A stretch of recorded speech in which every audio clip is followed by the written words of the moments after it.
내가 모르는 줄 알아? 은호한테 간 빼내서 우진이한테 준다는 거. 네가 그러고도 애미냐? 당장 검사 받아. 안 그러면 내가 가만히 있지 않겠다.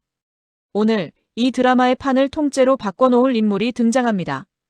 이 반전을 놓치면 전체 흐름을 놓칠 수 있습니다. 화면을 2번 터치하시면 예상 못한 반전 이야기. 지금 바로 시작됩니다.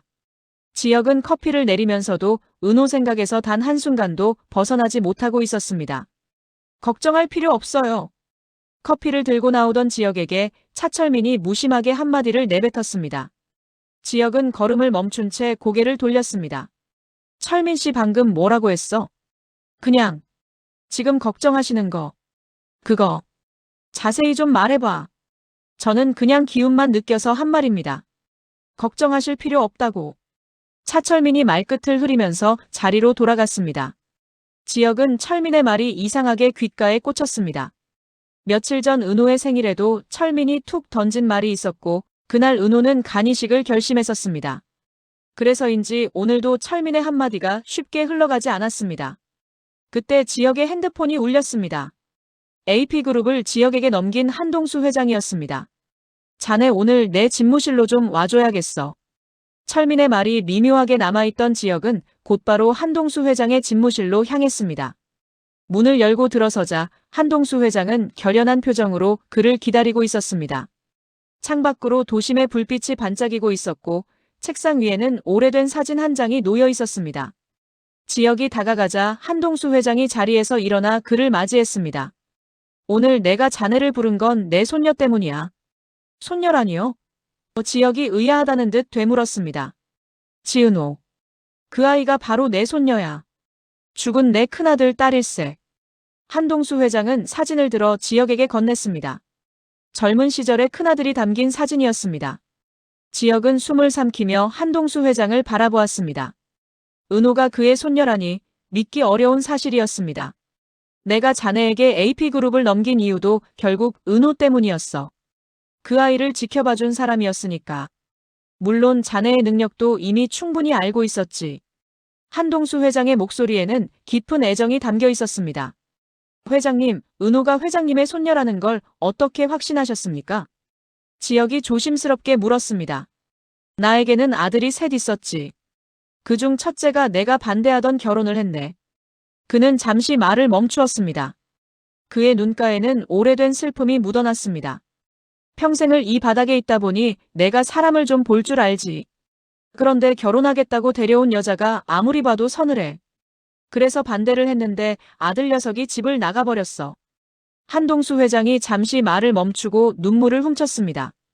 죽었다는 것도 나중에야 알았어. 같이 살던 여자도 자취를 감춘 뒤였지. 들리는 말로는 아이도 있었다는데 만날 길이 없더군. 한동수 회장이 물을 조금 들이킨 후 말을 이었습니다. 내가 나이도 있고 마지막이다 생각하고 큰아들 핏줄 찾고 싶어서 경찰에 유전자 등록을 신청해놨는데 얼마 전 연락을 받았다네. 그게 바로 지은호 그 아이일세. 지혁은 숨을 깊이 들이마셨습니다. 기막힌 인연에 말문이 막혔습니다. 아직 그 아이는 몰라.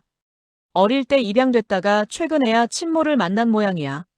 지혁은 기막힌 인연의 놀라움을 감추지 못했지만 동시에 한 가지 생각이 스쳤습니다. 어쩌면 은호의 간이식을 막을 기회일 수도 있다는 생각이 들었습니다. 회장님, 사실은 지금 은호가 친엄마를 만난 후 문제가 좀 있습니다.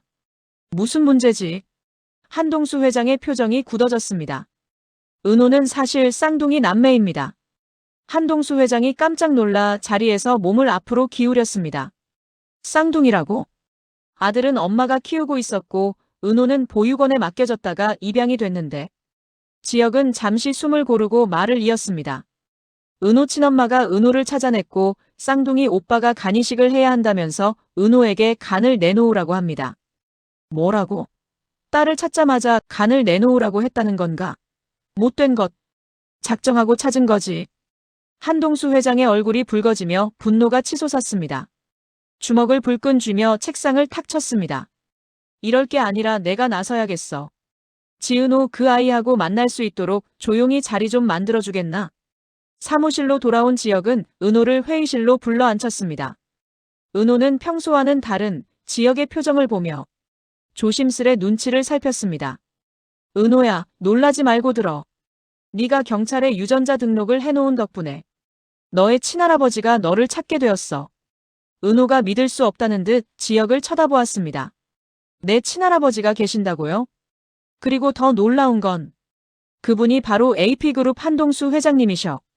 은호가 또다시 놀라 입을 다물지 못했습니다. 눈은 커졌고 손은 떨리기 시작했습니다. 한동수 회장님께서 널 만나보고 싶어 하셔. 이틀 후 한 카페에서 은호는 처음으로 친할아버지를 만났습니다. 한동수 회장의 한없이 따뜻한 눈빛이 은호를 감싸 안았습니다. 처음 보는 할아버지가 이상하게도 낯설지 않았습니다. 은호야, 할아버지가 너를 너무 늦게 찾았구나. 은호는 한동수 회장의 손을 꼭 잡아주며 눈물을 흘렸습니다. 은호와 한동수 회장은 한참을 서로의 손을 꼭 잡고 있었습니다. 말없이 흐르는 눈물이 오랜 세월의 그리움을 대신했습니다. 입양됐던 걸로 알고 있는데 양부모님은 어떤 분들이시니? 한동수 회장은 은호가 어떻게 자랐는지 궁금했습니다. 저희 양부모님은 한없이 다정하고 따뜻한 분들이세요. 아버지는 제가 중학교 때 돌아가셨어요. 쯧쯧, 고생을 많이 했겠구나. 아니요. 엄마도 있고 동생도 있는걸요. 힘들지 않았어요. 다행이구나. 한동수 회장이 따뜻한 미소를 지었습니다.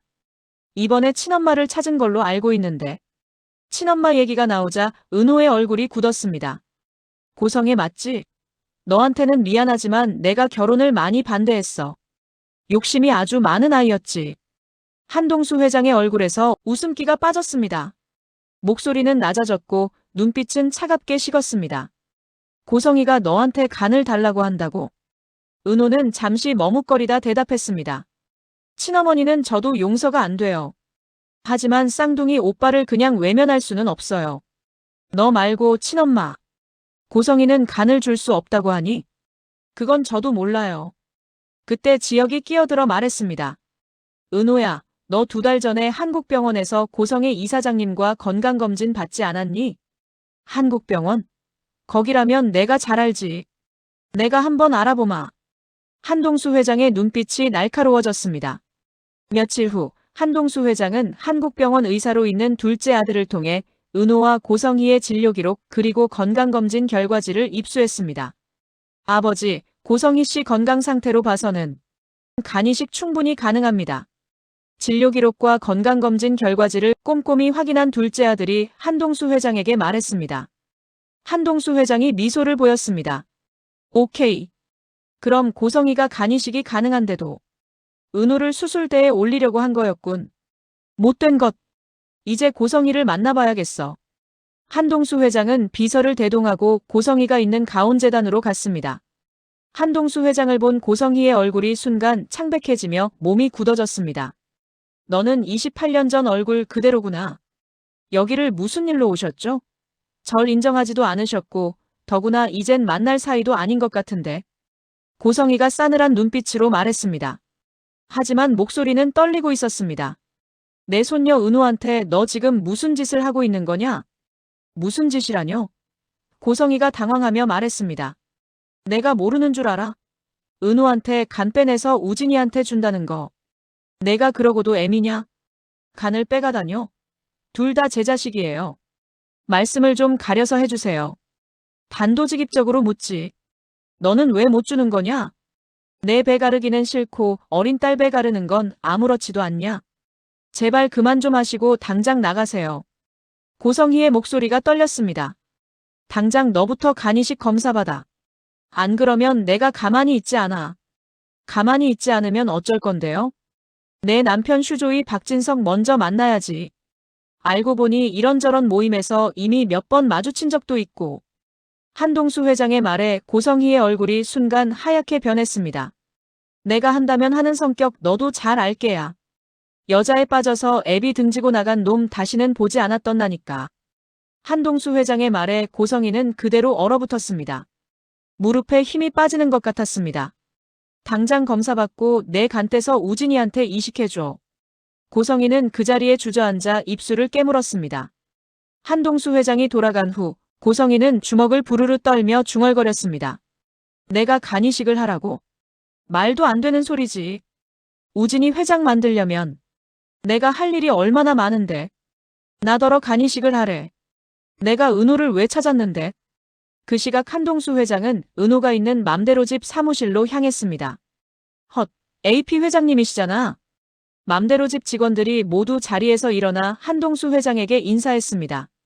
난 이제 AP 회장이 아니야. 그냥 편하게들 대하게. 지역은 한동수 회장을 회의실로 안내했습니다. 은호가 차를 준비해서 회의실로 들어왔습니다. 할아버지와 여기서 함께 있다니. 믿기지가 않아요. 그래, 은호야. 할아버지도 내 얼굴만 봐도 좋구나. 방금 고성에 만나고 오는 길이야. 은호가 잠시 고개를 떨궜다가 이내 밝게 웃으며 말했습니다. 할아버지, 저는 괜찮아요. 간이식 수술에도 큰 문제 없대요. 안 된다. 나 그 수술 허락 못해. 간이식 내 친엄마 고성이가 하게 될 거다. 그게 무슨 말씀이세요? 방금 얘기하고 왔다. 아마 안 하고는 못 베길 거야. 넌 할아버지만 믿거라. 절대 네가 수술대에 오르게 안 해. 그동안 은호가 고성이에게 속아서 수술대에 오른다는 생각에 일이 손에 안 잡히던 지역은 그제서야 안도의 한숨을 쉬었습니다. 감사합니다, 회장님. 아니, 왜 자네가 감사를 해? 자네 혹시? 지역은 대답 대신 은호를 바라보았습니다. 그 눈빛에는 깊은 애정이 담겨 있었습니다. 한동수 회장이 돌아간 후 은호는 친엄마인 고성이가 곤란에 빠지지 않을까 내심 걱정이 올라왔습니다. 그 모습을 본 지역이 은호에게 말했습니다. 은호야, 지금은 할아버지를 믿고 기다려. 친어머니가 간이식 공여가 가능하다면 당연히 이 수술은 친어머니가 해야 해. 은호는 말없이 고개를 끄덕였습니다. 고성이는 분을 사귀지 못하고 애꿎은 비서를 잡았습니다.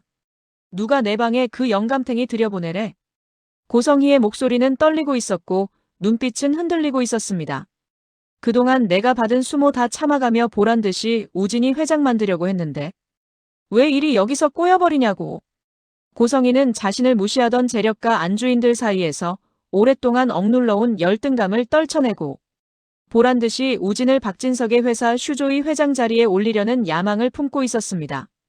고성이는 또 다른 수를 생각하느라 머리가 터질 지경이었습니다. 한동수 회장이 박진석을 만나면 큰일인데 은호 하나면 끝날 일을. 그 노인네 때문에 일이 더 커지게 생겼어. 이걸 어떻게 해야 하지? 고성이는 머릿속으로 계산기를 굴리며 살아남을 전략을 다시 그리기 시작했습니다.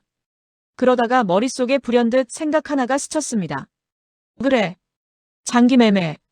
한동수 회장에게는 내가 수술한다고 하고 공여자를 매수해서 간이식을 하는 거야. 고성이는 최대한 빠르고 비밀스럽게 일을 진행하기로 마음먹었습니다. 한 실장, 내 방으로 와요. 고성이는 한 실장에게 거액의 돈을 서랍에서 꺼내 던져주며 말했습니다. 장기매매 브로커 다 찾아내서 일주일 내로 간공여자 찾아와요. 전부 다 뒤져서라도. 한 실장은 갈수록 폭주하는 고성희에게 환멸감을 느꼈습니다.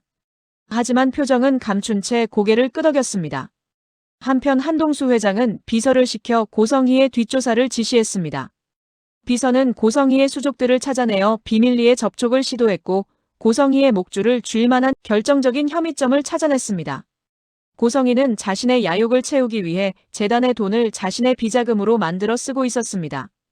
고성희는 가온재단 후원금을 우회계좌로 빼돌렸으며 사용처가 불명확한 수상한 뒷거래의 흔적도 나타났습니다.